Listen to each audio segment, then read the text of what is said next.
हाल फिलहाल ये देखा गया है कि सबसे पहले तो जहाँ बात होती थी जो सरकार की जो पूंजी है सरकार के हाथों में ही रहे।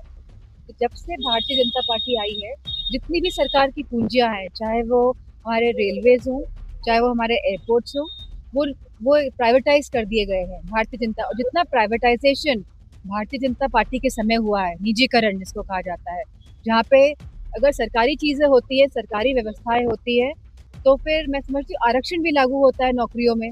लेकिन जब आप निजीकरण कर देंगे तो आपका आरक्षण कहाँ से लागू होगा? सबसे पहली बात तो ये।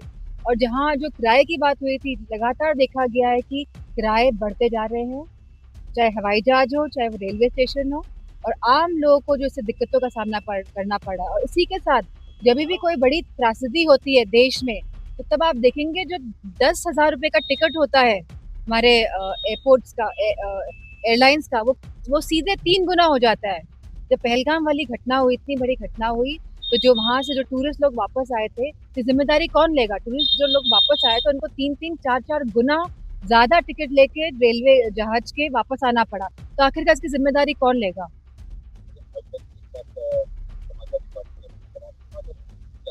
तो आईपैक नहीं होगा तो आईपैक की जगह कोई और होगा, कोई और पैक आएगा।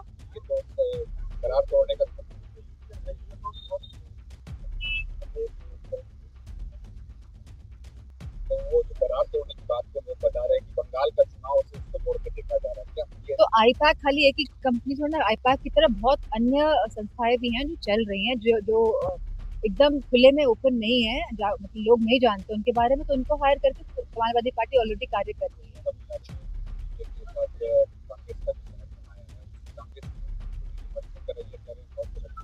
अब आप कांग्रेस पार्टी की आप चीजें आप मुझसे नहीं पूछेंगे, समाजवादी पार्टी का कोई कोई क्वेश्चन है, कोई सवाल है, तो आप वो मुझसे पूछ सकते हैं।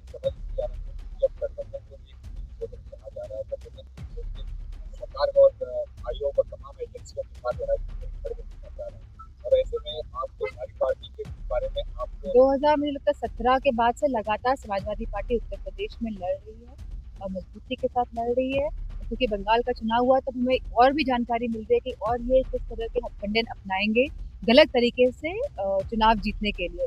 2022 में जहाँ चुनाव हुए थे, जहाँ पे डिलीटेड वोटर्स बहुत ही ऑर्गेनाइज तरीके से करे गए थे, जहाँ छिबरामऊ अगर हम कॉन्स्टिट्यूंसी की बात कर रहे हैं विधानसभा की, तो ये हमें मालूम हुआ कि जो डिलीटेड वोटर्स थे, दो दो लिस्टें थी, जो बूथ में अंदर लिस्ट दी गई थी वो अलग थी, और जो बूथ के बाहर वाली लिस्ट थी वो अलग थी, और जो वोट्स डिलीट हुए थे, और जितने वोट डिलीट किए गए थे साजिश के तहत, उतने ही वोट से हम बहुत सारी विधानसभाएं हारे हैं।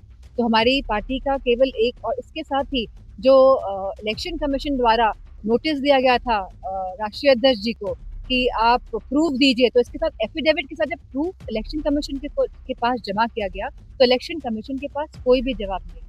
आज लोग नहीं चाहते हैं कि भारतीय जनता पार्टी सत्ता में बनाए रहे, लेकिन ये लोग अलग अलग हथकंडे अपना के, शाम दाम दंड भेद, ये सभी हथकंडे अपना के ये लोग सत्ता में बनाए रहना चाहते हैं। और इन्हें कोई मतलब नहीं है कि हमारे युवाओं को रोजगार मिल रहा है, हमारी सरकारी संस्थाएं मजबूत हो रही हैं, चाहे हमारे वो हेल्थ सिस्टम हो, चाहे हमारा एजुकेशन सिस्टम हो, पूरी तरह से ध्वस्त है।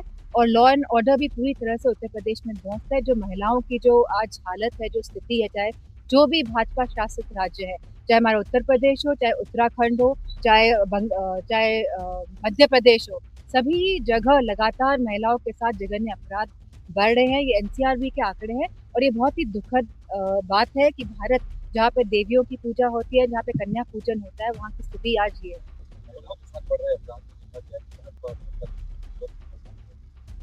अब बताइए, उत्तराखंड के मुख्यमंत्री, उनकी विधानसभा चंपावत, वहां पे इतनी बड़ा कांड हो गया 16 वर्ष की बालिका के साथ, और मुख्यमंत्री खुद ही उस कांड को दबाने में लगे हुए हैं।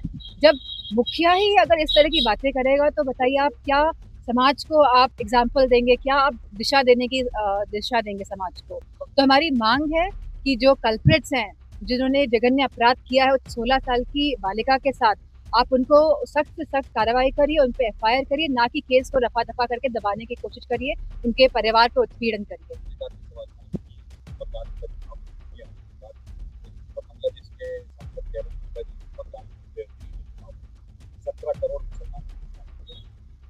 फिर से बताइए तो।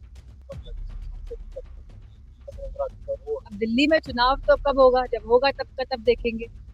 अब वो बांग्लादेश की तो खुद ही यहाँ पे एक शरणार्थी यहाँ पे है हमारे, उनकी भी तो बात करें। एक आखिरी सवाल है कि 2027 के चुनाव में तमाम पार्टियों का अलायंस किस तरह से दिखेगा? तो समाजवादी पार्टी का क्या? ये सारे जो नेता लोग हैं, जो पार्टी के वरिष्ठ नेता लोग हैं, जो राष्ट्रीय अध्यक्ष जी, उनका डिसीजन रहेगा, वो डिसीजन पे कार्य करेंगे।